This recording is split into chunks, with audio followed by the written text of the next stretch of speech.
आज इमरान खान, ये सब जिना है आपके लिए। क्यों? कि जिना ने आपका हिंदुस्तान तोड़ा, ये भी कश्मीर तोड़ के ले जाना चाह रहा है।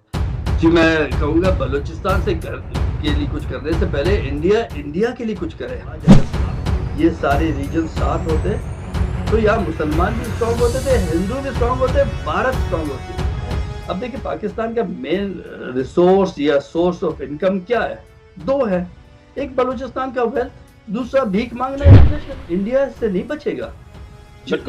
आज हम सफर कर रहे हैं, कल आपकी नहीं तैयारी। जैसे आपको इंडियन इंटेलेक्चुअल से उम्मीद नहीं है, मुझे खुद उनसे उम्मीद है। आप खुद सोच रहे 3 मिलियन लोग जेनोसाइड हुआ है बांग्लादेश। मैं आपको ये कहूँगा, ये आप बाजवा दूर है, मैं कहता हूँ जिना जिंदा है हिंदुस्तान के लिए।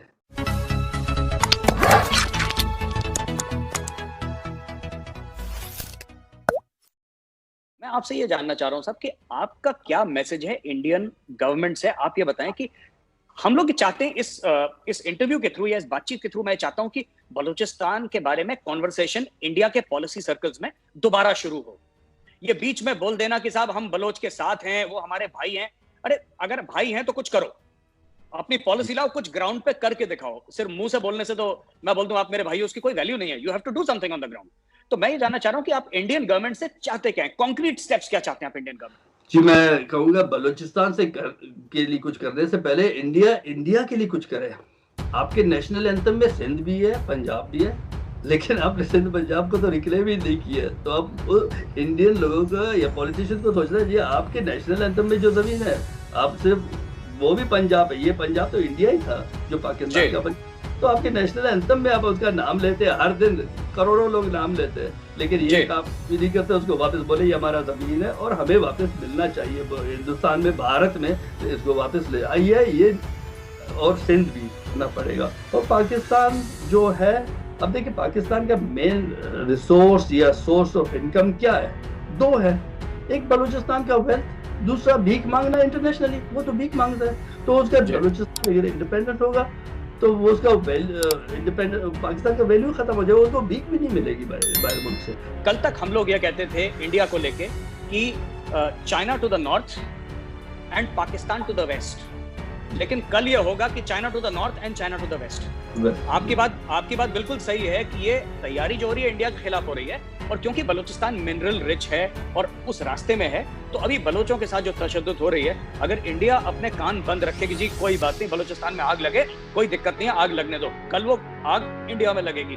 और वो दिन ज्यादा दूर नहीं है कि वो आग इंडिया में लगेगी, क्योंकि चाइना और पाकिस्तान वहां पे रुकेंगे नहीं। अगर कोई पूछ होता, अगर बांग्लादेश का 3 मिलियन लोगों को इन्होंने मार के सिंगल रेजोल्यूशन आज तक नहीं आया पाकिस्तान के खिलाफ। आप खुद सोच रहे 3 मिलियन लोग जेनोसाइड हुआ है बांग्लादेश में। वहाँ 100,000 खवातीन का मतलब इन्होंने रेप किया। कोई एक not a single United nation resolution इसके खिलाफ नहीं है। तो और हमारे अपने नेबर्स जैसे इंडिया है, तो कभी आवाज ही नहीं उठाया इंडिया। जी मैं हरबर साहब आपको ये बता दूं कि जैसे आपको इंडियन इंटेलेक्चुअल से उम्मीद नहीं है, मुझे खुद उनसे उम्मीद नहीं है। एंड इसमें जो इंडियन इंटेलेक्चुअल्स हैं, इनका एक बड़ा since we are having this conversation, मैं आपको बताता चलूं, इनका एक बड़ा रोमांटिक नोशन है प्री पार्टीशन इंडिया का।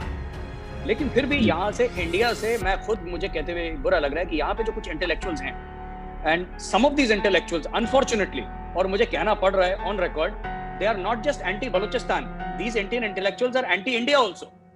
देखिए चीन ने तो अपना, आप मेजर हैं, आप आर्मी में रहे हैं, तो आपको पता है चीन अपना एक स्ट्रेंगल होल्ड डालना चाह रहे हैं हिंदुस्तान के खिलाफ। और वो स्ट्रेंगल होल्ड का पार्ट है बलूचिस्तान भी।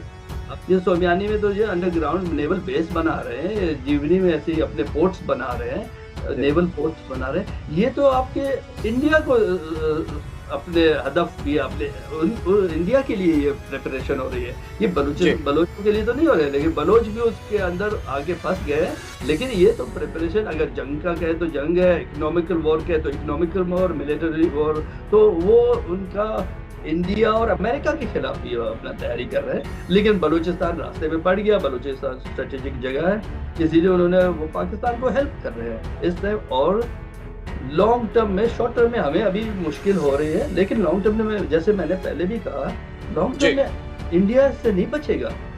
बिल्कुल। आज हम सफर कर रहे हैं, कल आपकी नहीं तैयारी हो रही है। और अफसोस से मुझे ये कहना पड़ता है, काफी वक्त कहते हैं कि बलूचिस्तान के साथ हमारा बॉर्डर टच नहीं होता है। आपके जिसके साथ बॉर्डर टच होगा, फिर आप उसके लिए कोई डिप्लोमेटिक या कुछ और काम करेंगे या आवाज उठाएंगे। सॉरी, मैं आपको यहाँ पे इंटरप्ट कर रहा हूँ। मैं बड़ी इंटरेस्टिंग आपने बात बोली है। आपने बोला कि जो पाकिस्तान में अभी, क्योंकि काफी पाकिस्तानी, खासतौर से जो पंजाबी पाकिस्तानी हैं, वो बड़े फख्र से बोलते हैं कि साहब ये जमहूरियत है, इमरान खान सेलेक्टेड नहीं इलेक्टेड है, इमरान खान आवाम की आवाज है, आवाम की ताकत है, और इसमें जनरल बाजवा का कोई लेना देना है ही नहीं, आर्मी दूर है, ये कहते हैं। इसमें कितनी सच्चाई है? जी, मैं आपको ये कहूँगा, ये आप बाजवा दूर है, मैं कहता हूँ जिना जिंदा है हिंदुस्तान के लिए, लेकिन पाकिस्तान में हो सकता है मर गया। आपको बताऊं कैसे जिंदा है? जिंदा कैसे है कि जिना ने हिंदुस्तान को तोड़ा, और उसके बाद लियाकत अली खान, अयूब, याया, जनरल याया, फिर जनरल ज़िया-उल हक, भुट्टो, बेनजीर भुट्टो, नवाज शरीफ, आज इमरान खान, ये सब जिना है आपके लिए। क्यों?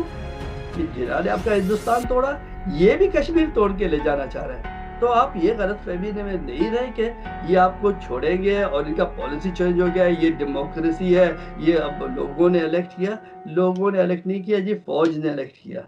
वहाँ पे फौज के अलावा कोई कुछ भी नहीं कर सकता, वही फौज है, ये सब कुछ डिसीजन लेते हैं। तो अब हिंदुस्तान ये समझे कि जिना अभी तक उनके लिए जिंदा है, इसलिए ये पॉलिसी उसके खिलाफ जिंदा है। और आप याद भी करें, ये पॉलिसी कश्मीर से बढ़ गया। ये रिसेंट दिल्ली राइट्स जो हुए थे, ये इनका नया टेक्निकल मूव इन्होंने किया कि इंडिया के हर रीजन में हम अब गड़बड़ करेंगे, सिर्फ कश्मीर में नहीं करेंगे, वहाँ पे हम विजिबली नजर आ जाएंगे। तो चले हम अपना टैक्स चेंज करते हैं कि हर छोटे बड़े इंटरनल अफेयर्स, इंटरनल डिस्प्यूट्स को यहाँ पे यूज करेंगे इंडिया के खिलाफ। और आज प्रूव हुआ, दिल्ली में देखें क्या क्या हुआ, कितने लोग मारे गए, क्या हिंदू और मुसलमान को खिलाफ किया। और आप देखें, जैसे मैं पॉइंट से कुछ हट के, लेकिन आपको ये कहना चाह रहा हूँ कि आपने अच्छा पॉइंट उठाया कि जैसे जिना हिंदुस्तान का दुश्मन था, वैसे बलूचिस्तान का दुश्मन था।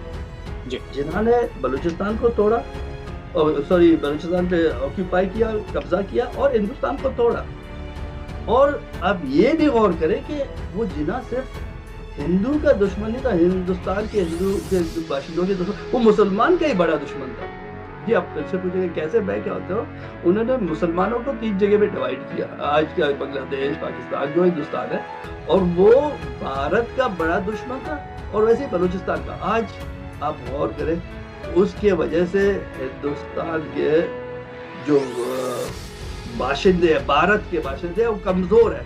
वो अगर दोस्त था, जिना अंग्रेजों का दोस्त था, अंग्रेज का एजेंट था, अंग्रेज के उन्होंने एक प्लान था, उसको आगे बढ़ाया।